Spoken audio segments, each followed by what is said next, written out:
emphasizing the point that once a year, we need to remind ourselves where this whole thing started, where we came from.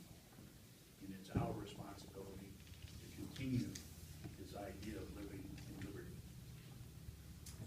Our third speaker, I'm not sure I can introduce him as well as Billy has been doing over the last 6 months. But I will say one of my favorite introductions from Billy for Jose was that he once ran a race backwards just to see what it was like to finish second. Jose's been a member of our club for 3 years. He's a very busy and successful real estate agent with Sector 21.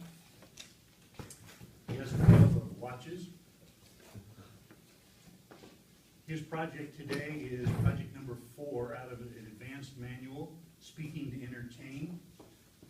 And here he is with his speech, Reflections of a Sandpiper's President. Jose Luis.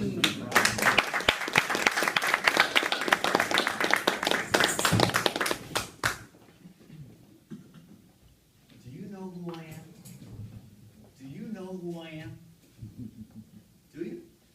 No. Right? Well, according to Billy Starr and some of the things that he made up along the way, I'm the guy whose business card says, "Don't worry, I'll just call you."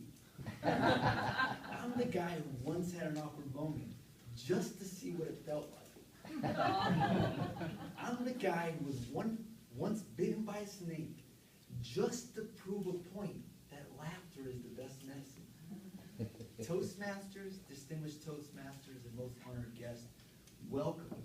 This morning I'd like to share with you a journey. I'd like to take you on a journey and share with you some of the best memories during my time serving as president for the last 6 months. So this journey actually began 7 months ago when Wayne and Herb came up to me and asked to see if I would consider serving as president for Sandpipers. I told them, let me just think about that. Immediately I began to think of all the additional responsibilities and the time commitment that would come along with serving as president. And don't get me wrong, it's not that I didn't want to serve as president. I was just a little scared. Just being that I was a newer Toastmaster and having this responsibility of serving in one of the most successful clubs in Toastmaster history, I was a little taken away and a little taken back. And I could imagine myself standing here in front of all of you and standing in front of these two. Standing in front of Don and in front of Herb and just having them watch me the entire time, knowing that they're looking at me from bottom to up, knowing that they're watching how I'm dressed, knowing that they're making sure that I follow Toastmaster protocol. And I could just imagine Don in saying, button up your coat, sailor. Or fix your tie. Or fix your tie, right? Cinch your tie. I apologize. And he did just that. There was multiple times where he told me, cinch your tie. And at that time, I was just very nervous and very scared. And I even thought about all the past presidents that served before me. I thought about the Gabe Swans, the Pat Morans, the Don Inges, the Steve Jeffrions. And I wondered if I could ever compare, or if I could ever do half the job that they did as president. So it's still unclear whether or not I wanted to be president. I reached out to Wayne, and I asked him for advice.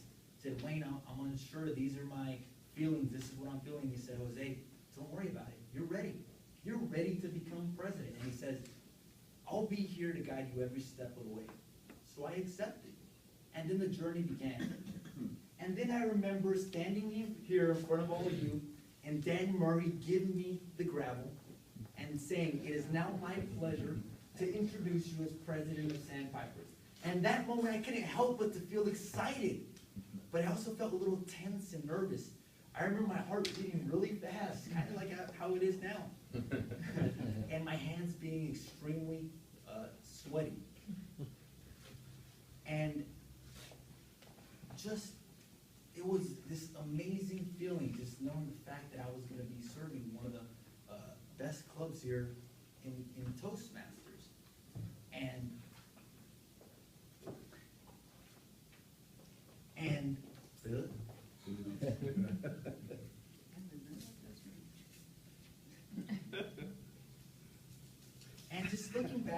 serving as my term as president, I can think about two moments that I truly enjoyed the most. Some of the two moments that I enjoyed the most was always Billy Starr's introductions. I mean, those were classic. Did Billy Job not do a great job? Yeah. Yeah. Is that not what we needed at 6:30 every morning to get us alive, excited, and full of energy? Yeah, it is. Thank you, Billy. The second thing that I enjoyed the most was actually calling the Toastmasters the night before and getting to know them on a personal level. For some reason, every time I spoke to a Toastmaster, I found that I made a personal connection with them. I mean, I found things about Toastmasters that I had no idea. For example, I remember calling James Mason, which was the first Toastmaster that I ever introduced. And he mentioned to me stuff about his family. He mentioned to me things about what part of the country he lived in. And I remember, in that moment, I found out that he had a passion for music and a passion for singing. In that moment, I thought to myself, wow, that is so cool how I can find out all these things about people and look at them completely different. And then I remember talking to Herb Nowlin one day, and I found out that he's one of the most successful immigration attorneys here in Ventura County. And I found out that he won a case against the Ventura County school district, right? And now he's a legend here in Ventura County. Everybody knows who he is. And I thought to myself, wow, how cool is that? And then I remember talking to Dan Collier and having a conversation with him. And I'm not sure if any of you would have ever guessed this, but Dan actually owns a pizza company. This whole time, I thought that he was just driving that pizza truck for fun. And in that moment, I thought, wow, how cool is this? And as time went on, I realized that the job as president wasn't as difficult as I made it seem. It was actually fairly easy. It was all about teamwork. And thanks to God, I had a great team here with all of you. Together as Sandpipers, over the last year, we've managed to be President's Distinguished and achieve all 10 points in the President's Distinguished Club. Yeah. And on top of that, we were also able to add 7 new members in the last 6 months. Yeah. And on behalf of Shirley Lorraine, Vice President of Public Relations, Wayne Choate, Vice President of Membership, Billy Starr, Sergeant at Arms, Jim Coleman, Treasurer, and James Mason, VP of Education, I want to thank all of you. I want to thank all of you for the last 6 months and for supporting us and for working as a team. Overall, my journey as president was pretty exciting. At first, I was very hesitant and nervous about taking the leadership position, but overall, I'm glad to say that I did it. And I'm glad to say that I did it because it's been one of the best experiences of my life. I like to end this speech with a quote. It says, when opportunity knocks at our door, we often miss it because it's often dressed in overalls and it looks like work. So what I'd like to encourage all of you to do is, next time that somebody offers you a leadership position, either here in Sandpipers or in your personal life, just say yes and take it. And I promise that you won't regret it.